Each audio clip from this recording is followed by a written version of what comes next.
While walking along the road, Jesus saw a man who was blind since his birth. "Teacher, who sinned?" said the disciples.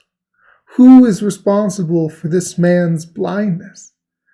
Did he commit sins that merited this punishment? If not his sins, is it the sins of his parents?" "Neither," Jesus said.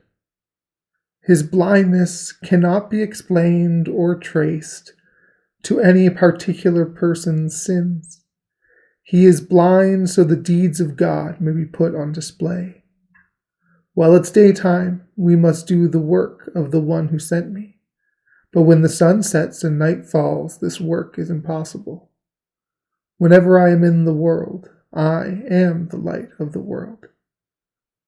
After he said these things, he spat on the ground and mixed saliva and dirt to form mud, which he smeared across the blind man's eyes. Jesus said to the blind man, "Go, wash yourself in the pool of Siloam." Siloam means sent, and its name reminded us that his healing was sent by God. The man went, washed, and returned to Jesus, his eyes now alive with sight. Then neighbors and others who knew him were confused to see a man so closely resembling the blind beggar running about. The townspeople exclaimed, "Isn't this the man we see every day sitting and begging on the streets?" "This is the same man," they said. "This cannot be him. But this fellow bears an uncanny resemblance to that blind man." The once blind man said, "I am the same man. It's me." They replied, "How have your lifeless eyes been opened?" And he replied, "A man named Jesus approached me and made mud from the ground and applied it to my eyes. He then said to me, 'Go wash yourself in the pool of Siloam.' I went and washed, and suddenly I could see." The townspeople asked, "Well, where is this man who healed you?" And he replied, I don't know." The townspeople brought the formerly blind beggar to appear before the Pharisees that same day that Jesus had healed him. And this happened to be the Sabbath day. The Pharisees began questioning him, looking for some explanation for how he could now see. The once blind man said, "He smeared mud on my eyes and I washed. Now I see." But some of the Pharisees said, "God can't possibly be behind this man because he's breaking the rules of the Sabbath." Other Pharisees asked, "Well, how can such a law-breaking scoundrel do it?" The Pharisees were at odds with one another about Jesus, and they could not agree whether his power came from God or the devil. The Pharisee spoke to the blind man once again. "What do you say about this man, about the fact he opened your eyes so you could see?" He replied that he has no doubt that this man is a prophet. Some of the Jews suspected the whole situation was a charade, that this man was never born blind at all. So they summoned the man's parents to testify about his condition. "Is this man your son? Do you testify that he has been blind since birth? How, therefore, does he now see?" The man's parents replied, "We can tell you this much, he is our son, and he was born blind. But his new sight is a complete mystery to us. We do not know the man who opened his eyes. Why don't you ask our son? He is old enough to speak for himself." The man's parents were a bit evasive because they were afraid of the Jewish leaders. It had been rumored that anyone who spoke of Jesus as the Anointed One would be expelled from the synagogue.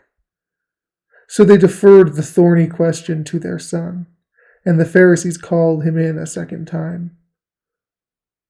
They said, "Give God the credit. He is the one who healed you. All glory belongs to God. We are persuaded this man you speak of is a sinner who defies God." But that once blind man said, "If this man is a sinner, well, I don't know. I am not qualified to say. I only know one thing. I was blind, and now I see." They said, "What did he do to you? How did he give you sight?" And again he replied, "Listen, I've already answered all of these questions, and you don't like my answers. Do you really need me to say it all over again? Are you thinking about joining up with him and becoming his followers?" The Pharisees angrily responded, "You're one of his followers, but we follow Moses. We have confidence that God spoke to Moses, but this man you speak of is a mystery. We don't even know where he comes from." The once blind man said, "Isn't it ironic that you, our religious leaders, don't even know where he comes from? Yet he gave me sight." We know that God does not listen to sinners, but he does respond and work through those who worship him and do his will. No one has ever heard of someone opening the eyes of any person blind from birth. This man must come from God. Otherwise, this miracle would not be possible. Only God can do such things. The Pharisees rejected this. "You were born under a cloud of sin," they said. "How can you, of all people, lecture us?" The religious leaders banished him from their presence. Jesus heard what had happened and sought out the man. Jesus said to him, "Do you believe in the Son of Man?" And he replied, "I want to believe, Lord. Who is he?" Jesus said, "You have seen his face with your new eyes, and you are talking to him now." The man said, "Lord, I do believe." And he bowed down low to worship Jesus.